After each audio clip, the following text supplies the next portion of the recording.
Uh,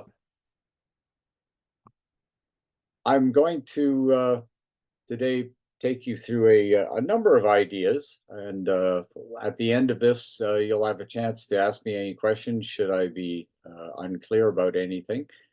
I'm going to talk to you a little bit about the idea of the individual self, and society, and the relationship between you, me as an individual, and the society that surrounds us. And society could be as big as your local community, or all of Alberta, or all of Canada, or even larger again. So I'm going to take you through a number of ideas there.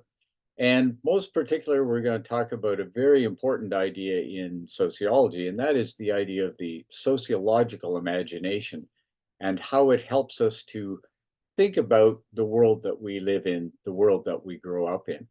So with that opening introduction, I'm going to begin with a series of questions for you. You don't have to answer them out loud or send me any kind of comments, but I want you to think about them as I take you through some of these questions.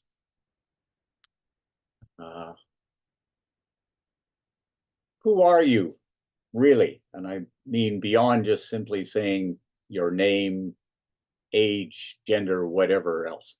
But in a really deep sort of sense, who is it that you are that is kind of distinct?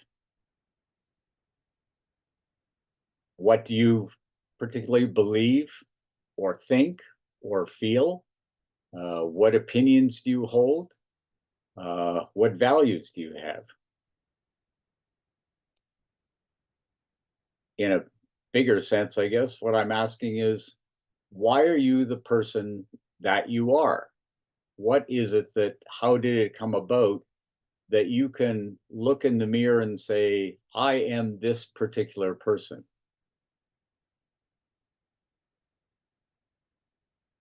Again, when did you become the person that you are? The person that you are when you think about yourself, is this someone that you suddenly discovered at 10, 15, 20? Are you a person that you can identify that is still evolving? Are you still changing into some other kind of person?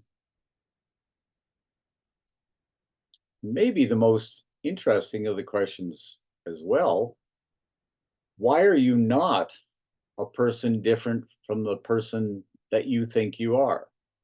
Why is it that you are not person B, on some other kind of planet almost, a different person than the one that you imagine and think about yourself being?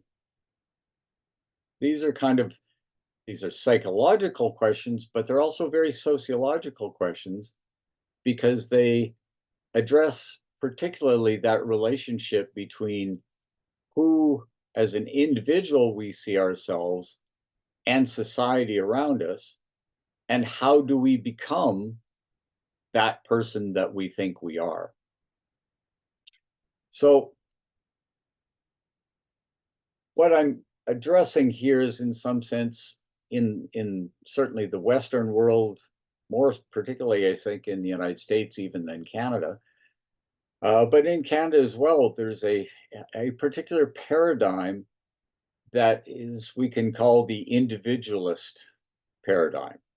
It's a way of thinking about who we are in the world. And so we imagine each individual as being totally unique. Somehow that we value particularly our self-expression. When we say that, we are expressing who we are, particularly in contrast to other people. That the person that we say we are is, in some sense, again, unique. The individualist paradigm, again, also emphasizes self-reliance. The idea that you can kind of make yourself into whatever you want to be, that you are independent, that you are really self-made, as is said on this overhead, this slide. We also imagine, as part of the individualist paradigm, that we have free will. That, again, if we can become whoever we want to be, we have the ability to make ourselves, irrespective of any kind of constraints, we can become something that we make ourselves into. Keyword here is the idea of choice, that we have an infinite number of choices that we can make. We can choose to become Prime Minister of Canada. We can choose to become a professional hockey player. We can choose to become a famous artist. We can make all kinds of choices because it's all up to us to make ourselves into something. In this sense, according to this paradigm, we are always in the process of creating ourselves. Again, the phrase, the self-made person, there are no obstacles in front of you. And this is kind of many times drilled into us from the time that we're quite young, the idea that we are going to be able to achieve whatever, that we pull ourselves up by our bootstraps. And I've put a couple of evocative pictures on here. Of course, Clint Eastwood is kind of the paradigm example of the rugged individual, right? Hollywood is full of stories about rugged individuals who overcome all kinds of odds and obstacles to become whatever. And there are a number of self-help books. Go into almost any bookstore or look online, and you will find dozens and dozens and dozens of books that basically emphasize this same model, that the only limits to who you are going to be are self-imposed, right? There are no real limits out there, and that you can achieve things as an individual.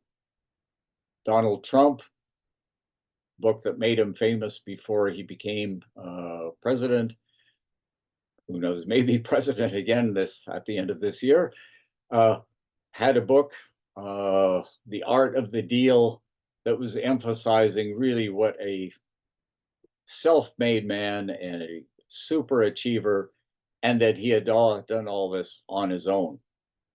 In fact, as we know about Donald Trump, he was born into a very wealthy family. His father was quite wealthy, and he didn't actually write this book.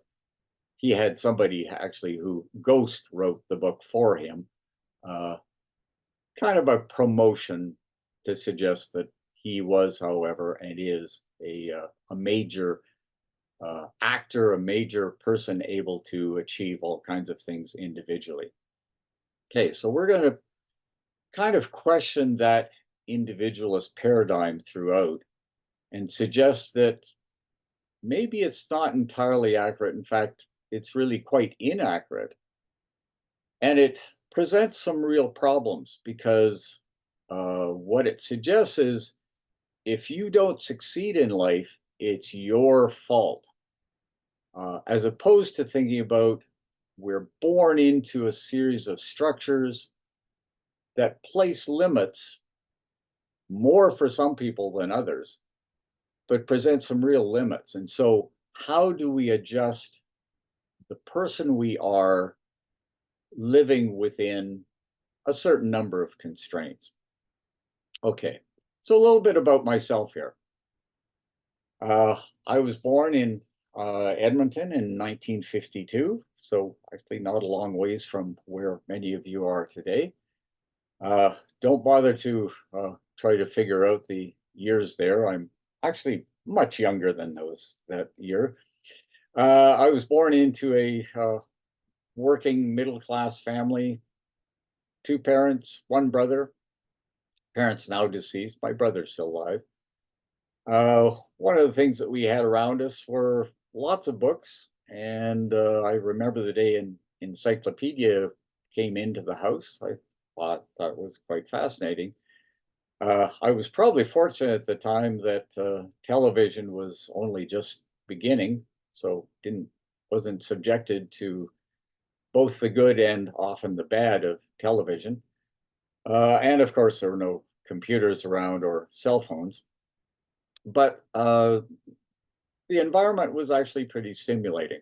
As I said, lots of books, lots of picture books, maps of places around the world so that I could study different places outside of Canada, outside of even North America. As I got older, of course, having gone through the usual school system, I ended up working at a number of interesting jobs. Some of them were pretty hard at times, lots of blue collar jobs, traveled a bit. That was a good experience. Travel is a good learning experience. It's kind of an education in itself. Eventually, I was fortunate enough, I got a job with a government research project. It was quite unique, actually. It was taking place in Manitoba, where I met some also very interesting and educated people. And they kind of stimulated me to think about, well, maybe I should eventually go to university. Uh, when I did go to university, once again, I met more interesting and educated people. I remember quite fondly some of my professors who informed me and also provided kind of good role models for what I would want to do in life. And so, as I say here, the rest is history. I end up where I am, recently retired professor, as I said, at the University of Lethbridge. And looking back, one can see that a series of things, almost like dominoes falling, a series of different things led me in a particular direction that I end up being a professor. Perhaps had a series of other things happened, maybe I could have ended up being something else. Maybe I could have ended up marrying a different person than I did. And I should say, I have a couple of children, now a couple of grandchildren. All of that might have changed too, had at various points I took a different path, met different people, had different jobs, etc. So this is really the question, and it gets back to the opening questions that I had for you to think about our relationship as individuals to society. What if I had been born elsewhere? What if I hadn't been born in Edmonton or Canada? What if I'd been born in the United States or India, Germany? What if I'd been born to a different family? What if I'd been born to a family where perhaps they were divorced eventually? Maybe it was a blended family. What kind of family? How would that have influenced the person that I became? Big question here. What if I was born at a different time? So I was born in 1952. What if I was born in 1852? What if I'd been born later on again? What about I get born in 2052? I'm not even born yet. What is it about being born in a different time where, for example, now somebody born into today's world is born into a world where computers are everywhere? Someone born today is, as you probably actually see all around you, quite used to having a computer in their hand, their cell phone, right? They are used to all of this technology, television, film, cars, trucks, all kinds of things. What if you were born 200 years ago and none of that exists. Okay. How does that influence the kind of person you are? In my case, again, what if I had worked at different jobs? Working in different jobs, I meet different people. Again, then the question becomes, what choices would I have made? As I kind of went through all those stages, uh, at some point, I said to myself, I think I'm going to go to university. Was that a choice in the real sense of a choice? Or is it a choice that to a degree is made for me because opportunities are opened up for me, or perhaps other opportunities are closed, and those I can't imagine even doing those other kinds of things because those opportunities don't exist. Again, the question becomes, how is it that we think of ourselves as able to do all kinds of things without restraints versus what we know are some very real restraints, uh, both in society around us, but also in terms of the time and place where we're actually born. So, with those questions, we'll get into talking a little bit about some sociological theory here that helps us to understand this relationship between individuals and society. This is a reasonably famous quote from Karl Marx from an article he wrote, confusing title, I'm sure, The 18th Brumaire of Louis Bonaparte. Uh, Bonaparte was actually related to, of course, the famous Napoleon Bonaparte. He later becomes the president of France and has his own great difficulties before meeting his own personal Waterloo. Uh, Marx is one of the three people often said to be kind of the fathers, the founders of modern sociology. The others are Max Weber, very well known political economist, uh, born in Germany, and Emil Durkheim. In fact, the person who first is known as sociologist, a famous sociologist in France. Well, Marx is born before either Weber or Durkheim. He is famous, of course, as a uh, exponent of revolution and the downfall of capitalism, but he wrote widely on a lot of different things. And this quote tells us much about his theory of the relationship between individuals and the world around them. Men, today he probably would say people, men make their own history. That is, so we do make things happen, but they do not make it just as they please. That is, again, the question of choice. People can't just go about saying, I'm going to do this irrespective of real restraints. They do not make it under circumstances chosen by themselves, but under circumstances directly encountered, given, and transmitted from the past. When you are born, taking this a little further, when you are born, you're already born into a world that has already been created, right? As opposed to the idea of the self-creating individual. When you're born as human beings, we're incredibly helpless. In fact, we're the most helpless mammals that you could find. Deer, almost as soon as they are born, pretty quickly can stand. Human beings can't do that. There's a whole bunch of things we have to learn as human beings as we go along. And the world we're born into, not only does it have all that machinery around it, as I said, today, computers, cell phones, etc.,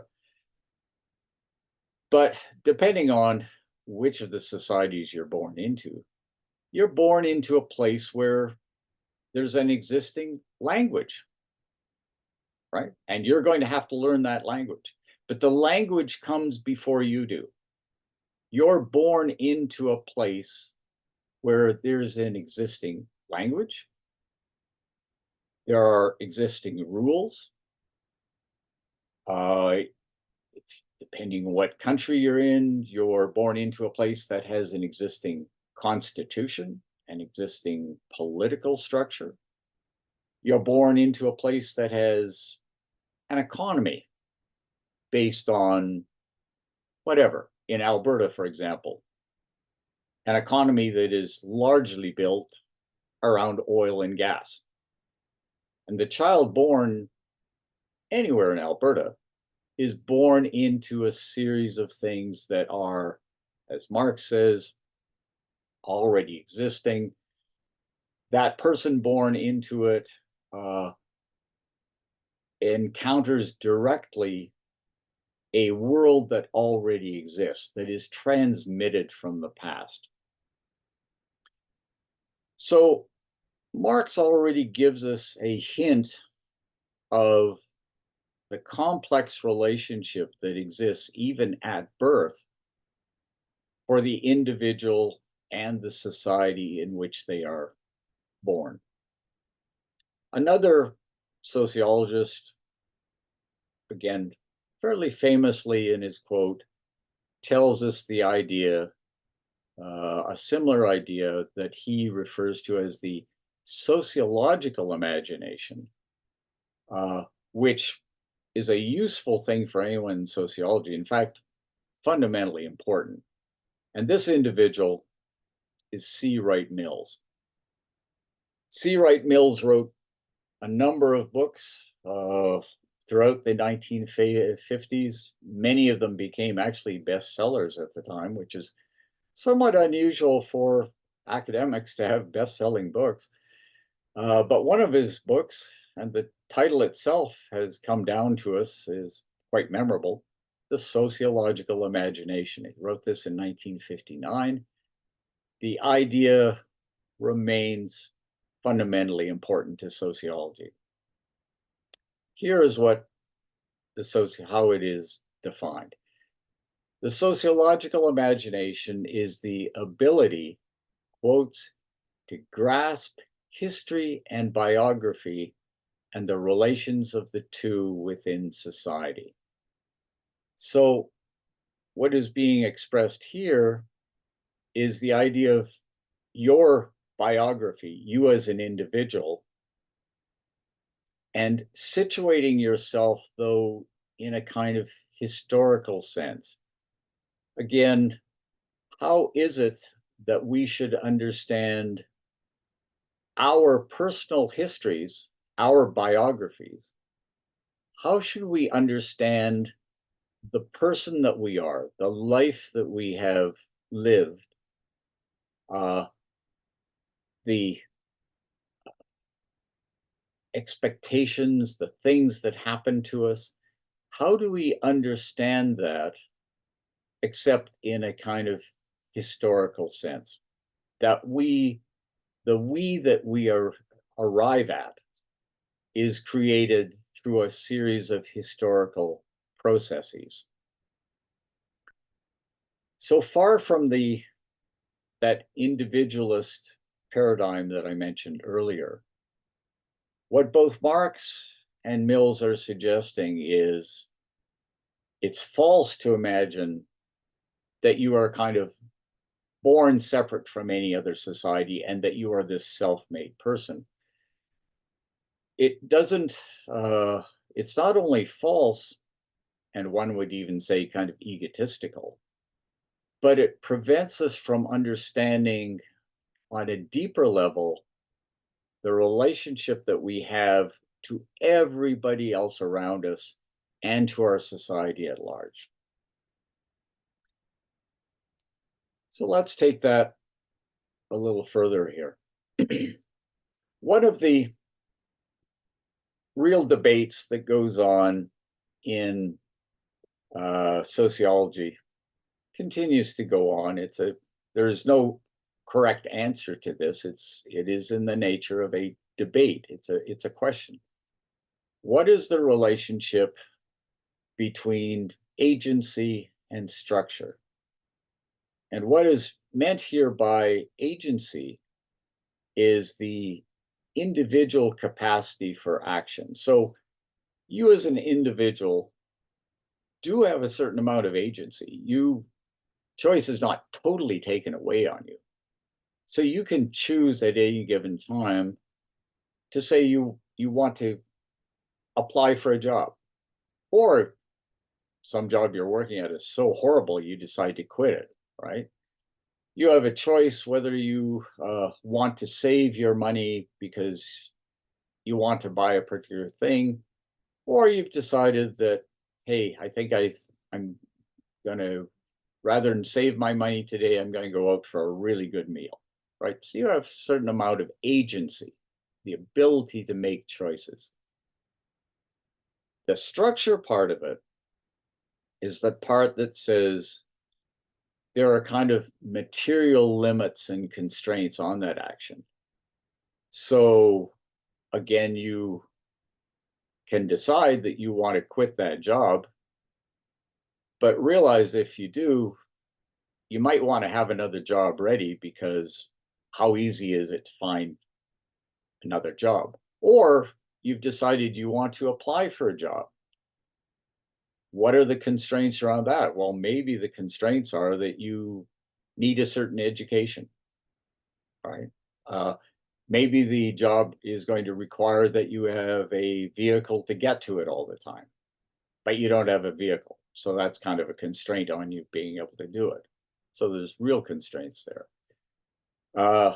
You really want to go out and have an absolutely fabulous meal, but all you got in your pocket is $50, and the meal you really want to get was going to cost $250 because you wanted to treat friends. Again, a practical limitation.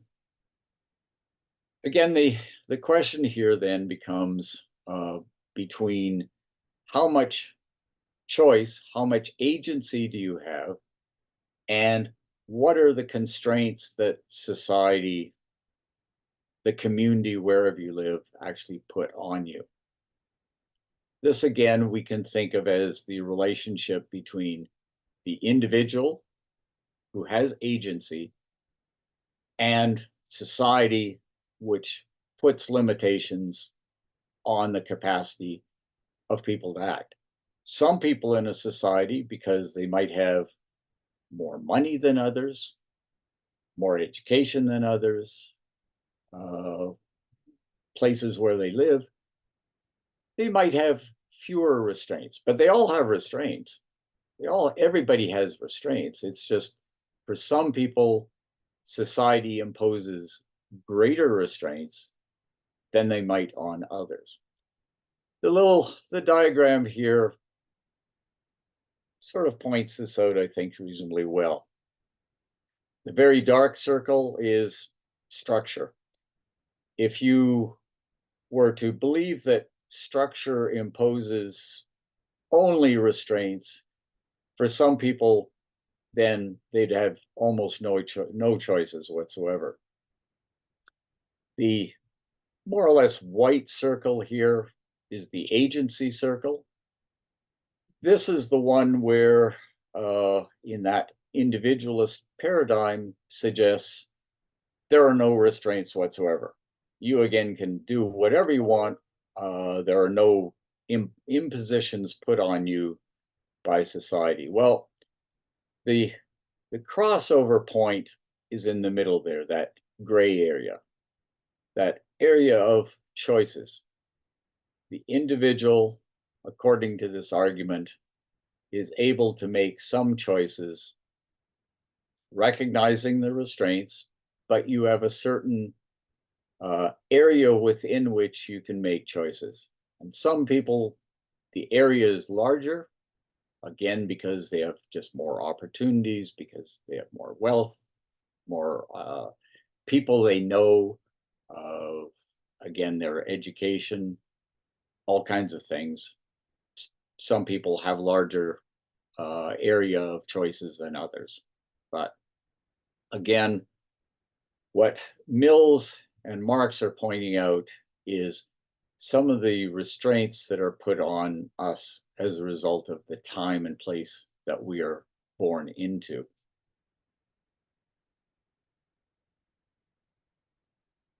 The key thing for sociologists, it seems to me, is that the sociological imagination allows us to think of that relationship of the individual to society, of situating ourselves and others in a time and place, understanding the broad connections between individuals, communities, nations over time, so that we see ourselves as part of a larger society. This is the sociological imagination allows us to think about those bigger questions and not simply fall into the idea that we're all just individuals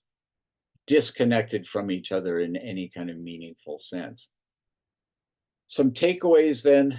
The first one is you are the result of being born into a particular time and place. That's actually kind of a nice counter to the ego. It's kind of humbling to realize that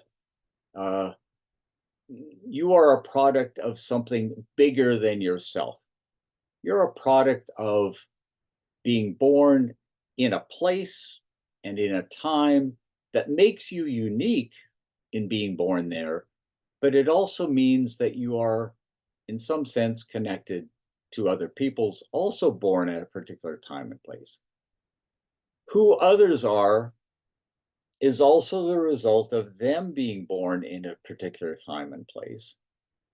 And as a sociologist, this can lead to a certain kind of empathy and understanding. If someone is acting in a particular way that you either admire or perhaps that you find disconcerting, you don't like the way they're behaving. For example, someone acts out in a way that is even illegal.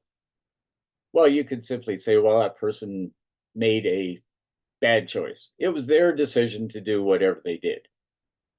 But understanding that they also are a product of time and place allows you to have a deeper understanding of the actions they took.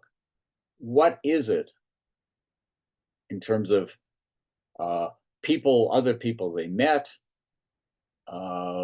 education levels, etc.? What is it that led people to make the choice, as we sometimes use, to act in a particular way? So that sociological understanding allows us to think about all of us as individuals in a deeper kind of way than just simply saying, well, so and so made a choice, right? We situate them in a time and place. The last thing, and I was thinking about this in preparing for this lecture, is we can't go back and change time. That is, we are now born into an historical time. But we can do something about the place that we are born into. If certain structures of power, inequality, if certain structures around us are limiting that area of choice that we saw in the previous diagram, if certain structures built in society are imposing limits that seem to us unfair or unjust on some individuals, then we can go about actually trying to change those structures. We can go about trying to change, modify, expand the capacity of choice for individuals. That's something we actually do have control over. And so one of the things that sociologists are quite often prone to want to do is to not only take the society that exists as kind of a given, but suggesting that we all have a role professionally, sociologists, we all have a role as citizens to try to to expand the area for individual choice within existing structures more than we have now. So that's my, I hope, hopeful lecture for today. I'm certainly open to any questions right now, and very happy to take any questions that you might have. You can either speak up, or if you want to send them, I guess, in the chat session, happy to do that as well.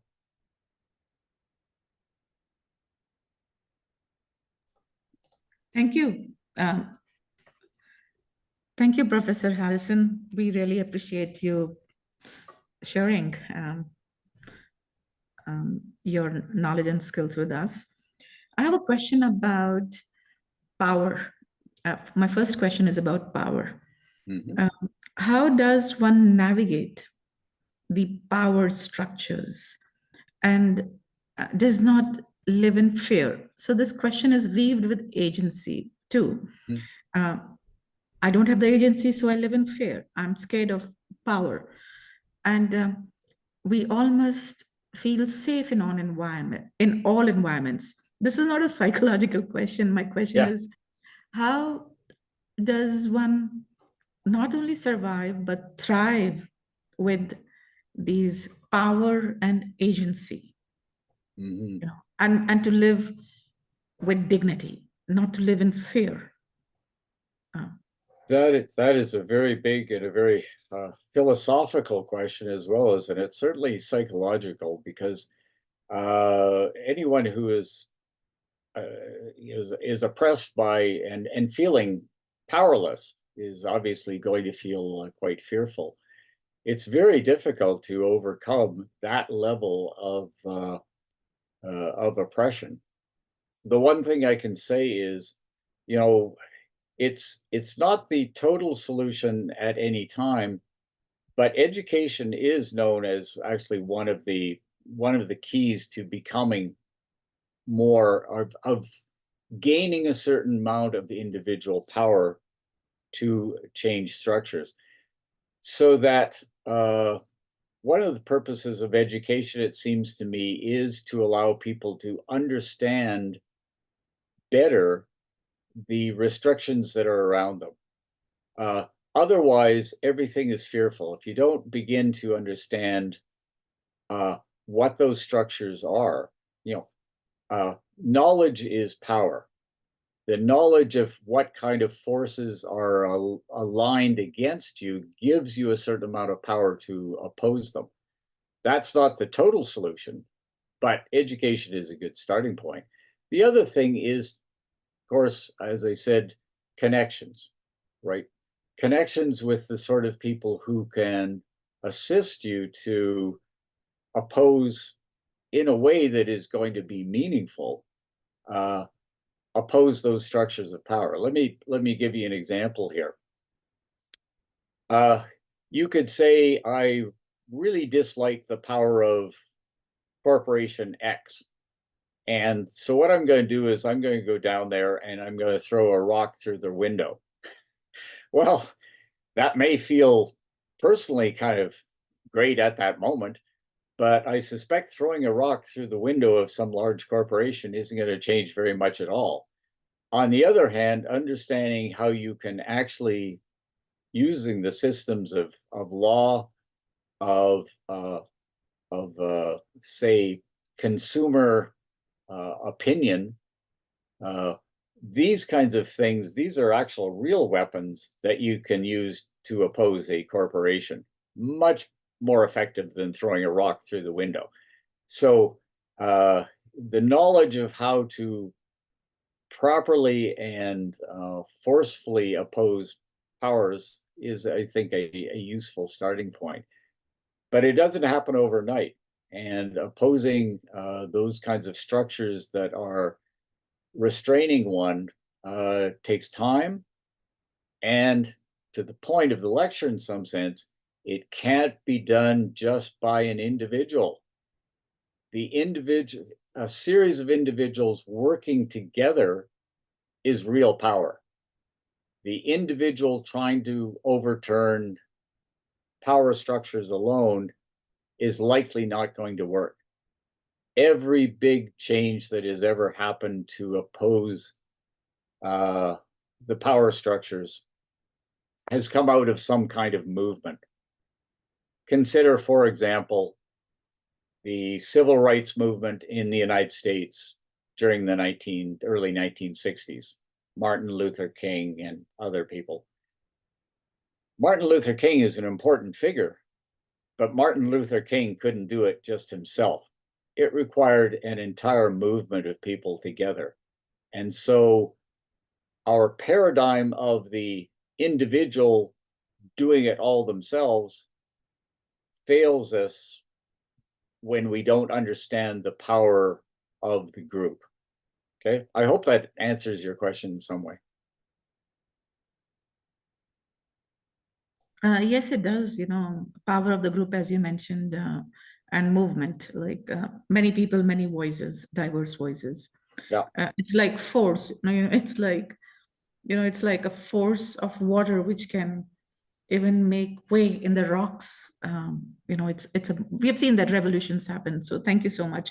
Go ahead, Chevy. Chevy is a student in our class. Go ahead, Chevy. Hello, my name is Chevy. I'm a student. I chose to come to Musqueam Cultural College to gain some insight into social work from an Indigenous perspective as an advocate, because there's so many vulnerable groups that are oppressed, that are Indigenous. I thought I can learn something through this college that can help me further my career as an advocate and a journalist. So, but I've been an advocate for quite some time, and I love this presentation because it feels like it's speaking to me, because I feel like I've done a lot of advocacy work, and I worked in synergy with really great politicians, great movers and shakers. And I feel like as a movement or an idea flows through society, through the different power structures, through the different systems, it has to take some concessions, right? And sometimes the group doesn't like those concessions that have to be made. And I find that it takes away the sense of agency of my own self, where I feel like I'm almost like I'm not even an individual anymore when I'm doing social causes for LGBT activism. Yeah. Like I met with the minister Tanya Fur the other day about doing a proclaiming a ribbon skirt day, and I was talking about LGBT issues, the new laws coming in place. And right now I've just got off the phone with a bunch of people who are talking about what's my perspective and what's my angle. But I feel like I lose sense of myself, where I'm socially policed by different groups. So sometimes the group becomes the trap. Yeah. Yeah. So the group becomes like they're trying to get they don't like the concessions, and they become so entrenched in their ideologies that they don't see the big picture, and they don't see that the idea could actually fail really bad if we don't make concessions with the dominant group that's now in power. So I find that I've been really good at ebbs and flows of society and seeing who's in and who's out, and then finding what they like. But I feel my question is, when does an individual have how bad does an individual, like, I guess my question is, a sense of agency of the individual, when do they get their own private lives, when it's not so dictated by the group, when they've been at the forefront at so long? Wow. Yeah. Again, you're asking a really good sociological question about, there's whole courses actually taught on deviance versus conformity. And so deviance in this sense, meaning just being different from everybody else, kind of. And so part of the thing is, as being an individual, is how do you don't want to totally give in to the group, but they're also imposing all these requirements and restrictions on you. The I guess one of the things that two things actually come to mind as you were talking about that is, and you were talking about kind of concessions to the majority. Quite often, people who want change immediately, uh, they end up being kind of on the extreme sometimes, and but understandable. There's kind of like they don't want to wait forever because it seems like forever anyway that change hasn't happened, and so they're not inclined when someone says, "But we've got to make some kind of concession here, that we're going to try to get half of the pie right now rather than the whole pie because we can't get the whole pie." This is a typical thing within all movements. It happens within political parties as well, probably happens in all kinds of groups. And there's no easy answer to it. As a individual trying to navigate your way through uh, different groups of people, ultimately you have to decide where do you feel most comfortable. And staying within the group, you do have a certain power, as Manisha says, kind of like the big wave. But maybe at some point it doesn't feel totally. It feels like you're losing yourself by constantly having to make adjustments to what the majority is saying. Every movement, every group that has ever existed has had to go through this. Every community goes through this. I mean, it's not like every community is totally everybody's on side. There's always a few people who are going to say, "Well, I just can't do that." Right? This is not me.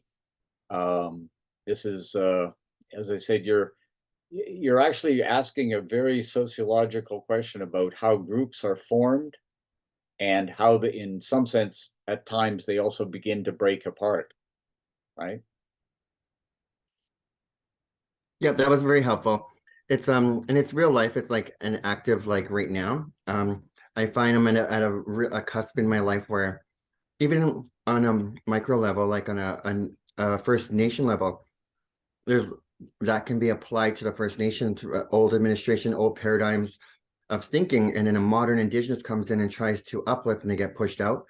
And then Yeah. on social causes, somebody who's very progressive, somebody who sees the big picture, but the smaller groups they think they own you, and they think they own your life, they own your private life, they own Yeah. what you say. And so that sense of ownership by the group becomes very suffocating. So it happens on many different levels as a person who has multiple, I guess, markers of identity in society, what we're currently born in. So born into oil and gas wealth, reserve, Indigenous, English ancestry on my dad's side, multiracial, German, and then also a level of privilege growing up with trust funds. So there's a level of comfort that we expect growing up, the expectation of the society, of a Canadian promise that if you buy in, you're going to get a level of comfort and guaranteed. And then there's also the social, like LGBTQ. Well, the society is not there yet. So at the forefront of all of that, breaking those barriers has been very difficult. And then being Indigenous has happened to take along with me. Yeah. No, Shiv, you point out I think a very honest sociological question is when we sometimes ask people how they identify, and we assume that they have one identity, but all of us have several different identities, and depends what hat we're wearing at a given time, which one we want to emphasize. Within certain groups, you might emphasize one identity, but then we're multiple people, and it's quite a task in the modern world. Probably was a lot easier 200 years ago, but in the modern world, when you're faced with so many different identities, some of which are going to come into conflict depending on which groups you're talking to. So, yeah, very sociological dilemma for sure.